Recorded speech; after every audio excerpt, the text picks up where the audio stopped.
মথুরা বিশ্রাম ঘাট। আর এই ঘাটের ঠিক ডান দিকে এটা অবস্থান করছেন শ্রী শ্রী যমরাজ দরবার। আর এখানে যে বিগ্রহ সেবিত হচ্ছেন সেই বিগ্রহের নাম এখানে যে বিগ্রহ সেবিত হচ্ছেন সেই বিগ্রহ যমরাজ আর হচ্ছেন যমুনা দেবী। তো আমরা জানি যে যমুনা দেবী সেই যে যমরাজ তাকে ভাইফোঁটা দিতেন।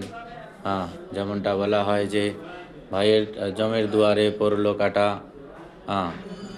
যমুনা দেয় জমকে ফোঁটা, আমি দিলাম আমার ভাইকে ফোঁটা। আমি খুব ভালো জানি না এই ব্যাপারটা, মানে এই মন্ত্রটা আর কি। তো এটা হচ্ছে সেই মন্দির। কোথায় এটা? এই জায়গার নাম হচ্ছেন মথুরা। মথুরার অন্তর্গত মহাপ্রভু যখন ব্রজে এসেছিলেন সেই যে 84 ক্রোশ ব্রজমণ্ডল, এটাকে বলা হয় বিশ্রামঘাট। বিশ্রামঘাট থেকেই উনি মূলত ব্রজমণ্ডল পরিক্রমা শুরু করেছিলেন। এটা সেই জায়গা।